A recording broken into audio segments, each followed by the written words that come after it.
विज्ञान भारती 1 कक्षा 6 अभ्यास कार्य पुस्तिका में आज हम लोग करेंगे इकाई 8 के अभ्यास प्रश्न। इकाई 8 है जंतुओं की संरचना एवं कार्य। पहला प्रश्न है निम्नलिखित प्रश्नों के सही विकल्प छांटिए। अंतःकंकाल बना होता है बालों से, सींग, त्वचा से, अस्थियों एवं उपास्थियों से। तो सही है इसका अस्थियों एवं उपास्थियों से। अगला है मनुष्य के गुर्दे का भार होता है। तो मनुष्य के गुर्दे का भार होता है 150 ग्राम। इसका सेकेंड वाला सही कर देंगे। यहाँ मिसप्रिंट था, थोड़ा 2 लिखा हुआ था, उसे 1 कर देना है। आगे है ब्रेल पद्धति क्या है। तो छूकर अक्षरों की पहचान करना ही ब्रेल पद्धति में आता है। ये पद्धति जो है दृष्टिहीन लोगों के लिए होती है। आगे है सूक्ष्मदर्शी द्वारा देखे जाते हैं। सूक्ष्मदर्शी द्वारा सूक्ष्म जीव देखे जाते हैं जो हमें ऐसे दिखाई नहीं पड़ते, तो उसके अंतर्गत जीवाणु आता है। तो इसका फर्स्ट सही हो जाएगा। फिर है एक वयस्क स्वस्थ व्यक्ति का हृदय 1 मिनट में धड़कता है 72 बार। तो इसका सेकेंड है सही। प्रश्न 2 में रिक्त स्थानों की पूर्ति करनी है। हृदय शरीर के विभिन्न भागों में किसको पंप करता है? रुधिर को। रुधिर लिखें या रक्त लिखें? मनुष्य में श्वसन किसके द्वारा होता है? फेफड़ों के द्वारा। हृदय के प्रमुख 2 कक्ष अलिंद तथा निलय हैं। आगे है वातावरण में होने वाले परिवर्तनों का अनुभव हमें ज्ञानेंद्रियों द्वारा होता है। शरीर में रक्त छानने का कार्य कौन करते हैं? वृक्क करते हैं। इसी को हम किडनी या गुर्दे भी बोलते हैं। तीसरा प्रश्न है निम्नलिखित में सही कथन पर सही तथा गलत कथन पर गलत का निशान लगाना है। पाचक अंग और पाचक ग्रंथियां मिलकर पाचन तंत्र बनाती हैं। हाँ, सही है। आगे है पक्षियों में बाह्यकर्ण पाया जाता है। नहीं, पक्षियों में बाह्यकर्ण नहीं होता। अमीबा कूटपाद की सहायता से गमन करते हैं। हाँ, ये सही है। शरीर के विभिन्न अंगों से शुद्ध रक्त हृदय में आता है। नहीं, ये गलत है, बल्कि हृदय का शुद्ध रक्त शरीर के सभी अंगों में जाता है। ये उल्टा लिखा हुआ है। अब है मनुष्य में खोपड़ी बाह्य कंकाल है। नहीं, बाह्य कंकाल तो नाखून और बाल होते हैं। ये अंतः कंकाल में आएगा, इसलिए ये भी गलत है। प्रश्न 4 में स्तंभ का को स्तंभ खा से सुमेलित करना है। संयुक्त नेत्र होते हैं कीटों में। अमीबा इसकी अनियमित आकृति होती है। श्वसन का संबंध है फेफड़ों से और पाचन होता है खाद्य पदार्थों का। उत्सर्जन का काम वृक्क करते हैं। प्रश्न 5 है जो बेमेल है उसे छांट कर अलग करना है। अलिंद, निलय, कान और हृदय। अलिंद निलय हृदय के कक्ष हैं, कान अलग है, तो इसलिए यहाँ कान को हम लिखेंगे।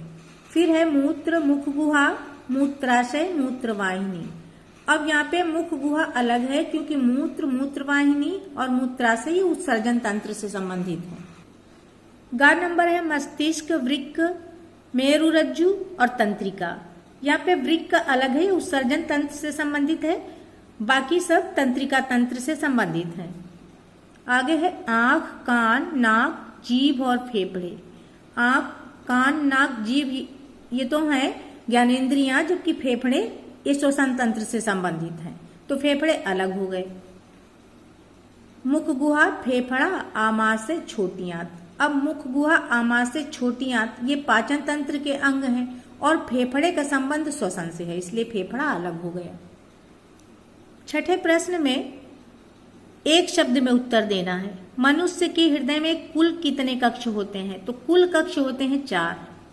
अपशिष्ट एवं हानिकारक पदार्थों को शरीर से बाहर निकालने की क्रिया को क्या कहते हैं? उत्सर्जन।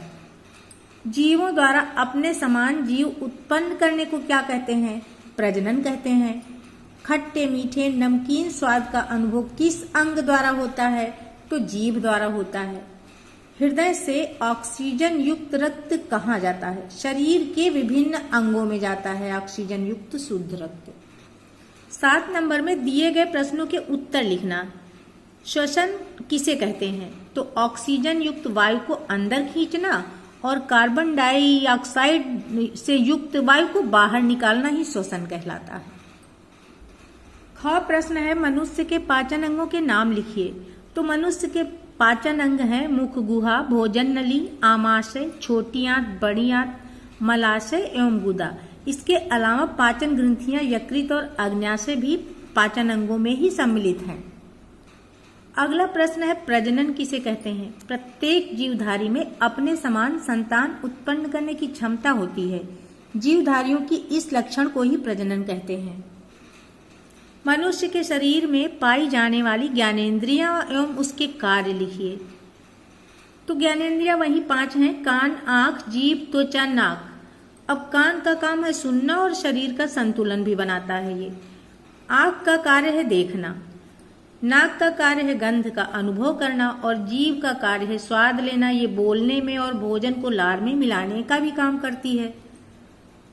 त्वचा जो है, इससे स्पर्श का अनुभव होता है, किसी चीज का ठंडा, गर्म, चिकना, इस टाइप का जो भी अनुभव है वो त्वचा के द्वारा होता है। अगला प्रश्न है, संयुक्त नेत्र किसे कहते हैं? तो कीटों की आंखें अन्य जंतुओं से भिन्न होती हैं, इन्हें संयुक्त नेत्र कहते हैं। इनमें कई लेंस होते हैं।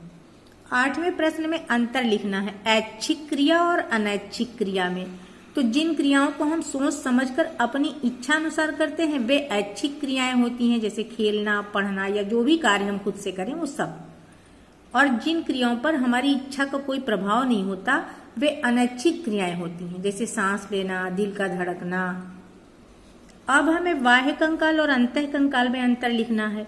तो बाह्य कंकाल त्वचा के ऊपर पाए जाते हैं, जैसे बाल, नाखून, सींग, खुर। और अंतः कंकाल त्वचा के भीतर पाए जाते हैं, इसमें सभी अस्थियां और उपास्थियां शामिल हैं। प्रश्न 9 कह रहा है, नीचे दिए गए चित्र को नामांकित कीजिए।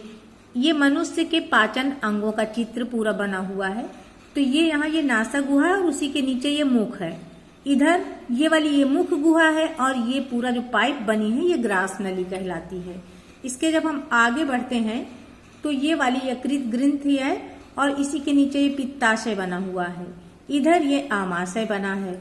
जब और आगे बढ़ते हैं तो ये कोलन का चित्र है और इधर ये जो लंबी लंबी रस्सी जैसी है ये छोटी आंत है और ये मोटी वाली जो है ये बड़ी आंत कहलाती है। इसी के नीचे ये मलाशय होता है और ये गुदा है। 10 नंबर में हृदय का चित्र बना है, इसी को हम हार्ट या फिर दिल भी कहते हैं। और यहाँ पे हमें इसके जिन भागों में ये लाइन खींची है इनको नामांकित करना है। तो यहाँ पर हम देखते हैं ये है दायां आलिंद और नीचे है दायां निलय। इस साइड आते हैं ये है बायां आलिंद और बायां निलय। ये है पश्च महाधमनी। 11 नंबर प्रश्न है, दिए गए अंगों के सामने रिक्त वर्गों में उनके कार्य लिखना है। आंख का कार्य है देखना, त्वचा का कार्य है स्पर्श करना और आमाशय का कार्य है पाचन। आगे बढ़ते हैं, फेफड़े का कार्य है श्वसन और हृदय रुधिर परिसंचरण का काम करता है, यानी पूरे शरीर में रुधिर को पहुंचाने का कार्य करता है। वृक्क या किडनी ये उत्सर्जन का कार्य करती हैं और यहाँ जीभ होना चाहिए। जीभ जो है ये स्वाद लेने का काम करती है। कान का कार्य है सुनना। बस हो गया सभी अंगों का कार्य। अंतिम 12वां क्वेश्चन है, तालिका में दिए गए जंतुओं के सम्मुख उनके गमन अंगों को लिखिए। गमन का मतलब जो उनको चलने में मदद करते हैं, जिनकी सहायता से वे चलते हैं। केचुआ गमन करता है सूक या सीटी की सहायता से। पक्षी पाद यानी पैरों का भी इस्तेमाल करते हैं जब जमीन पर चलते हैं, और उड़ते हैं तो पंखों का इस्तेमाल। छिपकली पैर से चलती है, गाय भी पैर से चलती है। अमीबा में गति करने के लिए होते हैं कूटपाद और मनुष्य में पैर होते हैं। पैरामीशियम में किनारे किनारे जो बाल जैसी रचना होती है सिलिया, वो उसको चलने में मदद करती हैं।